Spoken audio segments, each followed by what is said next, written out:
I think I speak for many of us when I say I've never quite seen anything like this. I'm going to step out of the way so that you can get our vantage point. You can see the aluminum roofing from manufactured mobile homes across the street, up in their front yard, in their tree, like a Christmas Day decoration. But this is no holiday. As you can see, one of the sons of the owner of this home is up there in the tree right now trying to do this himself with a power saw. And as our meteorologists, who've been doing a great job today, by the way, as Greg articulated, they've been talking about the last hour or two how that severe weather threat has kind of moved out of our area. I mean, you can even see blue skies, barely any clouds, but the danger and the threat of harm is certainly prevalent still in this area right now because it is a little windy out here, and you can see some of those aluminum pieces up there in the tree are hanging on by a thread, and they might look flappable, they might look flexible, but Luis, this is what we're dealing with right here. This kind of sharp. Okay, we're going to go to Vanderbilt Beach right now, and Michael Hudak. If we safely come down just a couple more steps, this is what's going on with the vehicles right now. It is a devastating situation. You've got cars that are going into emergency mode. As you can see, the back windows are rolling down on some of these cars. This car right here is our car. It was parked a little bit more straight. Now the water and the wind is carrying it. You can see actively the car moving. That vehicle over there, I'm going to step down one more, Javier, so you can come down one more step as well.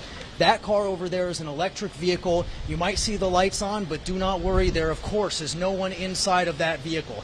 This is a dire situation. That water was already past my boots at that point. We are trying to do this as safely as possible, but as you can see, the situations and the conditions of this area are deteriorating rapidly. Back to you. All right, thank you, Michael. Please get to a safe location. This community in Surfside has rallied around these displaced families and these victims by providing them with so much, right? Food, shelter, money. But all they want is answers. All they want is word on their loved ones. And the search to find those answers is currently underway on this fourth morning that we see this incredible debris. It's not until you stand next to this debris, or at least down the street from it, guys, that you realize how high that debris is. Look at that, 3 to 4 stories high. But they were working through a fire. They are going to work through rain. And that was what the mayor of Miami-Dade County expressed, that she actually has to go in there and convince these firefighters to leave their shift. These are firefighters and law enforcement officials that are on this search and rescue mission that do not want to give up, that won't give up, rain or shine.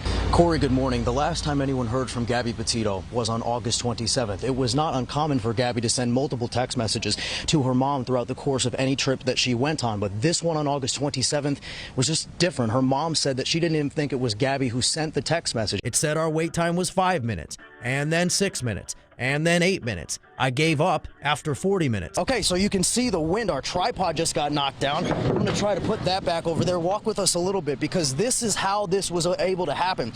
That home, I'm just being honest with you, was kind of like a target because of all of this open space right here. Kirsten, it affects everything, right? It affects hospitality, tourism, even say a restaurant on Fort Myers Beach. So when I tell you that 20% of business travel to the state of Florida may never be the same again, that could be cause for concern. And Michael, what exactly are the reasons that we have to swat them away like you're doing right there? I have to defend myself out here. Well, listen, Southwest Florida is flat, warm, and wet. Those are the three main things. So it's kind of like mosquito heaven, which is why I'm kind of fending for my life out here against these bugs by the water before dawn. They want to keep that smoke away from rising and the ambers from touching these tall trees behind us. You see, there's a bunch of tall trees behind and surrounding this fire, but it's nowhere near where this actual small fire behind me is contained. What's also been consistent is a lack of severe wind. Take a look at that, between 1 mile an hour and 2 mile an hour, and fluctuating. It's been that way throughout the entire morning. Take a look down to Naples Pier right now, and as you can see, people are not necessarily too concerned about the conditions. You see people walking on the pier, you see someone surfing in the water. It might look a little confusing with all these random pins all over the place, but here's how it works. You've got this left-hand column that breaks everything down. The orange pins are anything that could happen on a property. You got burglary, you could have theft, you could have trespassing. I know it's October, but we don't really want to see pink, Lindsay, because pink is what's going to be something like a violent crime, shooting, or a robbery. Good morning, and thank you for joining us remarkably early on a Saturday morning. I'm Michael Hudak. Can I please give you some good news this morning? The The city of Cape Coral says they're almost completely done with debris removal. How about that? Ed, the man who lives at this house and has owned this house for years, used to have a screen that connected and enclosed his back lanai. Now, as you can see, Taylor, it's all but completely gone. A roofing company said they're planning to tarp that up today. I want to point your attention to that window. That's the shower. Let me tell you what happened to Jeff Judy on Monday afternoon. He lives at this apartment, right? And he gets a notification on his phone saying that he's got a package at his front door. This is amazing. It's the holidays. But when he opens the door, he notices a man steals the package and is running down this sidewalk with the package. Jeff is trying to get him to stop, but he won't stop. And now Jeff Judy is without his package and his peace of mind. But they're not stopping the photo shoots here in Cape Coral. The families are at home today. They want to take the day off, and they're even bringing the dog outside for the photo shoot and bringing a chair in the middle of the street. I have a mask on because it is a federal mandate to wear a mask inside all airports in the United States, and it is only when you exit the airport that you can take the mask off. Reporting at RSW, Michael Hudak. This is the closest stop sign to Brian Laundrie's house. You can see it says at the corner of Price Boulevard and Ray Street, stop, and under that it says, where is she? Of course, referring to Gabby. We don't know who put that on that stop sign. All we know is that this is a story, Nicole, that has gripped the nation. It has sent shockwaves through the community, and you quite literally see it at every single turn. This is where Don and Darlene, the people who own this garage, keep all their tools and get all of their stuff done. They usually don't have the wind blowing through here like I do right now because they used to have a roof on this structure. The 118-mile-an-hour winds ripped that off on Sunday morning. Behind me here at Florida State University's campus, this is called the Unconquered Statue, and that's because the Seminole tribe was the only Native American tribe to not be conquered during Western expansion. They actually moved to South Florida, the Everglades. They hid and lived in the swamps. When Bobby Bowden came to FSU, he redefined the meaning of unconquered. He was the leader of the first team to start the season as the #1 team in the country and end the season as the #1 team in the country. And do so right at the tank. You hold your phone over as if you're taking a picture, the QR code, click the button, and it'll take you to this website, which will take you to the app, which I already downloaded, where you can sign up for 7-Eleven's Ward program. You can save 11 cents per gallon on your first 7 tanks. 7-Eleven, see what they did there? Here's another thing. Figure out which brand of gas you buy the most. I don't know for you, but for me, I always go to a random gas station when I'm out of gas. I don't know. Instead, go to the same one all the time and join their rewards program and build rewards over time. I'll tell you the third key tip in just a second. I know you're dying to hear it, but first, let's hear from this expert who has more tips on how to save money on gas. Making sure that your tires are properly inflated, even going a couple PSI over, there's less rolling resistance. That's going to help there. Something as simple as a dirty air filter can rob 3 to 6% of your fuel economy.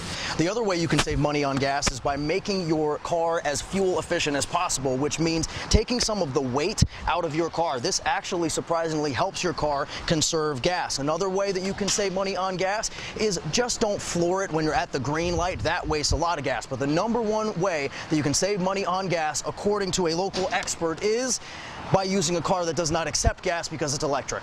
You know it. You tell us about it all the time. Finding a COVID test fast is tough. I met a mom and dad who, while on the hunt for a test, came upon a testing site at a Bonita Springs strip mall. So they stopped and they got in line and they registered. But before they took the test, they got an email saying that they were negative. I mean, what? So I did some digging, found out the company that runs this site is racking up complaints not just here, but nearly everywhere. Erin Cates is a wife. Okay, she's a mom too, and she's COVID positive. But see, she knows that now. She didn't know it when she got in this line. Erin, her husband Doug, and their 3 kids were in search of a test when they saw the signs along 41 in Bonita Springs. Almost like an election advertisement type sign, like a plastic sign that sits in the ground that says COVID testing this way. And I think it even said free COVID testing. In line, they were told to grab one of these doctors' clinical lab cards, scan the QR code, and enter their names, address, a picture of their driver's license, and all of their personal insurance information. When we went to CenturyLink, they didn't need all that information. But the Cates filled out the card anyway. While they were in line waiting for a test, they got a notification that their results are ready. Results of a test they were still in line to take. We got an email for each of us, all 5 of us, both of us and our 3 kids, saying that our rapid test came back negative. The Cates told me other people in line got the same exact message. Aaron and Doug did not like that one bit. So I confronted the man. I asked him how this happened. So they emailed Wink News, and I started to investigate.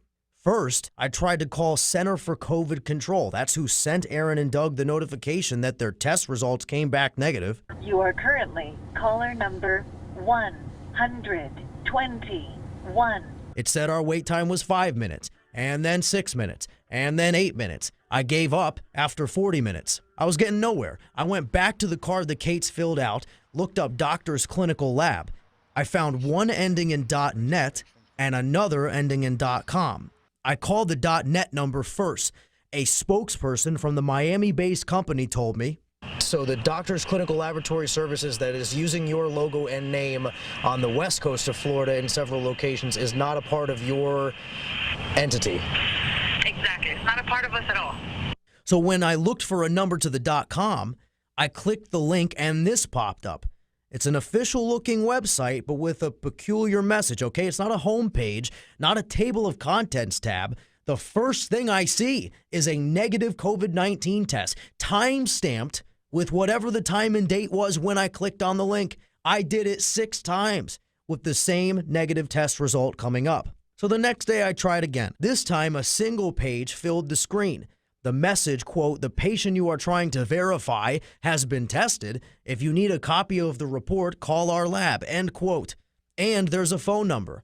I called and heard this. Thank you for calling Center for COVID Control. Recognize that message? It's the Center for COVID Control. The company website says it is based in Illinois, operates more than 275 locations in 29 states, boasts free rapid COVID tests, detects Omicron, is highly effective, results by the end of the day, no appointments necessary. The Center for COVID Control says it is, quote, partnered with a CDC-approved and licensed lab, end quote. It looks good, it sounds good, but is it legit? So I went out to the testing site in Bonita. Look, no social distancing and about 15 to 20 people in the lobby. On a table, those same cards the Cates filled out. And only one person in the entire facility who told me that he started working there 4 hours ago. What's the name of this company? You don't know the name of the company that you just work for right now? All I can tell you is the man that should be able to answer all the questions should be back anytime. Tyler Blackwell looked the part. Are you a nurse? Like, you have scrubs on right now. Are you like a registered nurse? I am not. Where'd you get the scrubs from? You can buy these things anywhere, man. Walmart, Target. He told me he has no medical training or expertise. He just hands the swab to people so they can stick them up their noses. It's criminal. It's infuriating. I hope it gets shut down fast. And the icing on the cake, a tip jar. I don't think you heard me. A COVID-19 testing site with a tip jar. It says tips for Tony. Blackwell told me that Tony was a man. It turns out Tony was a dog. A tip jar for Tony the dog.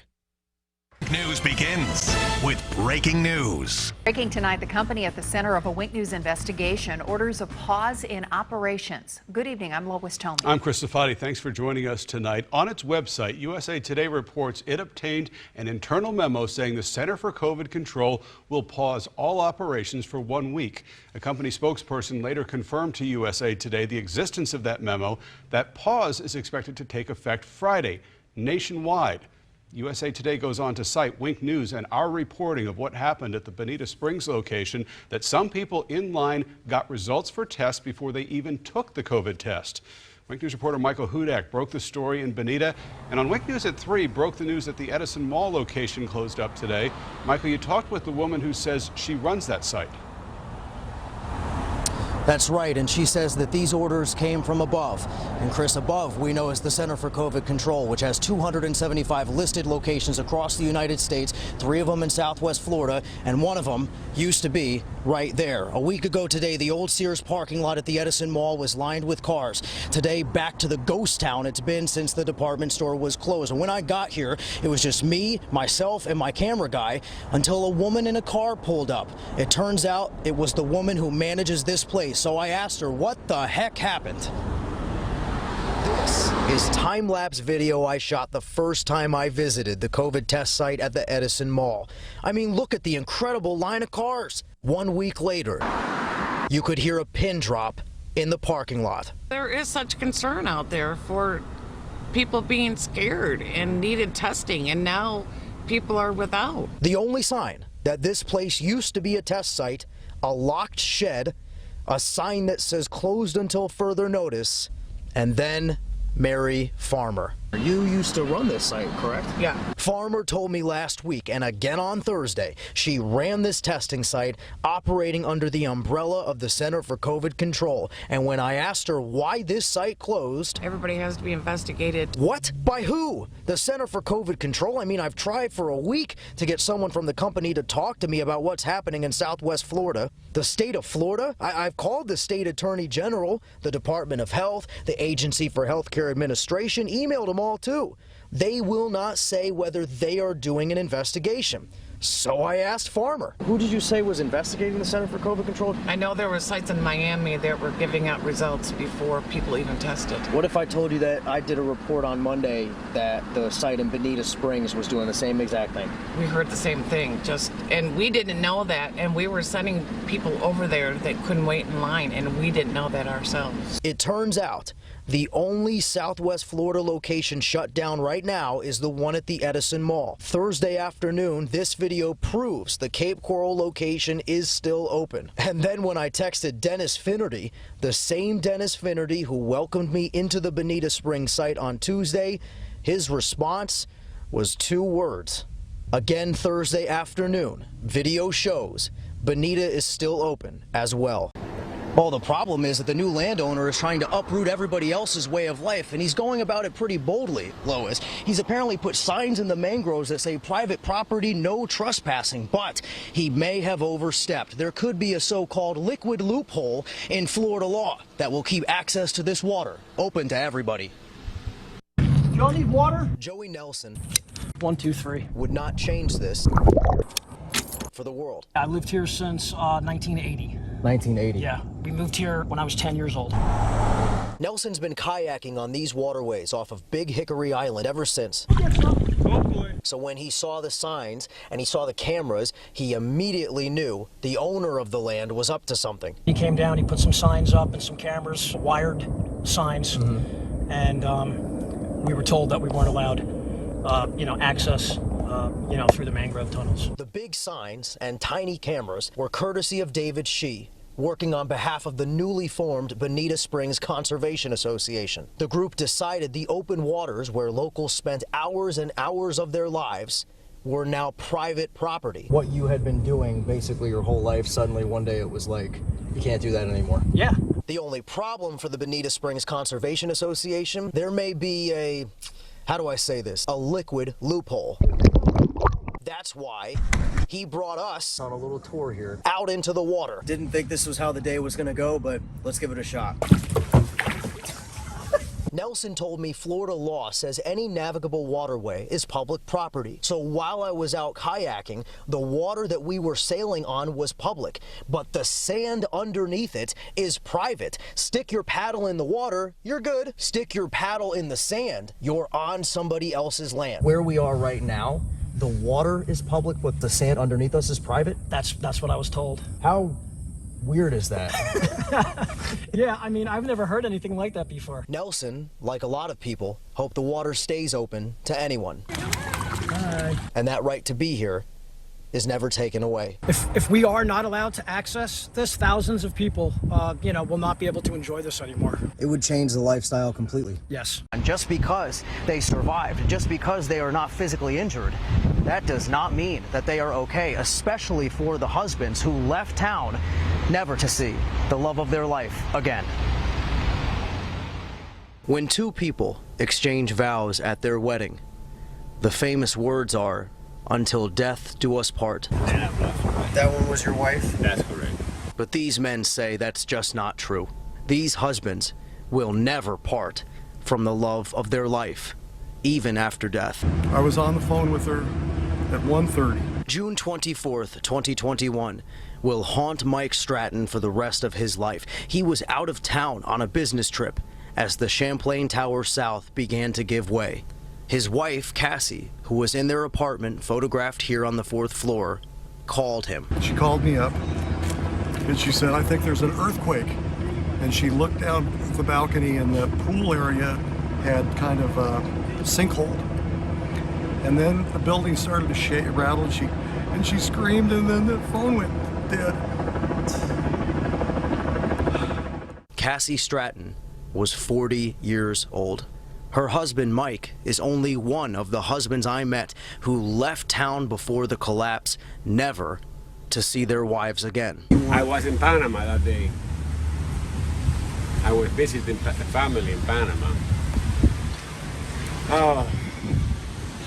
Joseph Blaser Sr. was married to Elena for almost 30 years, a woman who escaped Fidel Castro's reign in Cuba when she was just a little girl. It's been the worst year of my life. I'm so sorry. My life completely is a different life. I was very happy married with my wife. We were for 26 years. It will never be until death do us part. For these husbands, like Kevin Spiegel, if you could pick up the phone and talk to your wife, what would you say? I just fall apart. I wish, sometimes at night I'll sit and talk to her. Even death could never make them part.